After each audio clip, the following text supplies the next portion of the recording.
व्यक्ति अपनी कार से कहीं जा रहा था। तभी उसने रास्ते में एक जगह बहुत भीड़ इकट्ठा देखी, जहां पर एक उपदेशक लोगों को उपदेश दे रहा था। वह धनी व्यक्ति कार रोककर उस उपदेशक का उपदेश सुनने लगा।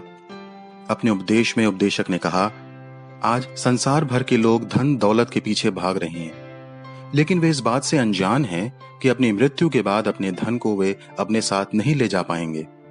उपदेशक की बातों को सुनकर धनी व्यक्ति को बहुत गुस्सा आया और वह सोचने लगा, यह उपदेशक इसलिए ये बातें कह रहा है क्योंकि उसके पास धन दौलत नहीं है। अगले दिन उसने अपने ऑफिस के सभी कर्मचारियों को बुलाया और उनसे पूछा, मैं मरने के बाद अपनी धन संपत्ति अपने साथ ले जाना चाहता हूं, तो उसके लिए मुझे क्या करना चाहिए? किसी के पास उसके सवाल का कोई जवाब नहीं था। कुछ दिनों के बाद एक कर्मचारी उसके पास आता है और उससे पूछता है, सर, आप कभी विदेश गए हैं? धनी व्यक्ति ने कहा, मैं संसार के लगभग सभी देशों में जा चुका हूं। कर्मचारी ने पूछा, जब आप अमेरिका और लंदन गए थे तो आप भारतीय मुद्रा रुपया लेकर गए थे?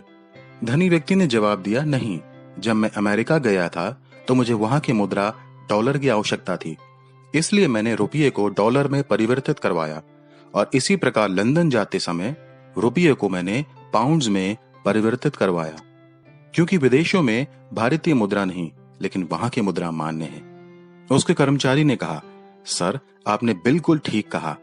जिस प्रकार भारतीय मुद्रा को विदेशों के मुद्रा में बदलना आवश्यक है, उसी प्रकार मृत्यु के बाद उपयोग में आने वाली मुद्रा पुण्य है।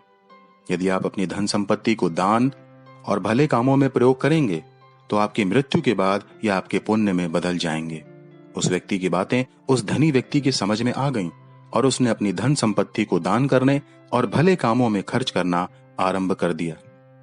आज के समय में जब लोगों के पास नौकरी नहीं है, खाने को भरपेट भोजन नहीं है, इलाज के लिए पर्याप्त पैसा नहीं है, तो ऐसे समय में हमें सिर्फ उनके लिए प्रार्थना ही नहीं करना है, लेकिन ऐसे लोगों की आर्थिक सहायता भी करना है। बाइबल की मत्ती नामक पुस्तक के अध्याय 25 के पद 35 से आगे हम न्याय के दिन के विषय में देखते हैं।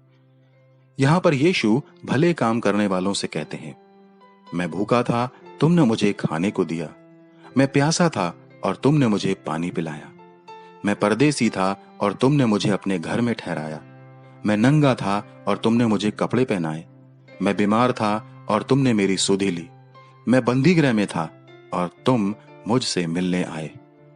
तब यीशु भले काम ना करने वालों से कहेंगे, हे शापित लोगों, मेरे सामने से उस अनंत आग में चले जाओ जो शैतान और उसके दूतों के लिए तैयार की गई है।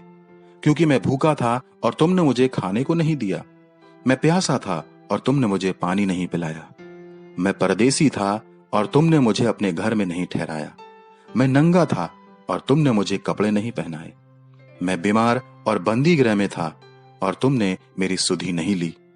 मित्रों, अब सवाल है कि हम अपने धन को कहां खर्च कर रहे हैं, क्योंकि न्याय के दिन इसका भी हिसाब हमसे लिया जाएगा।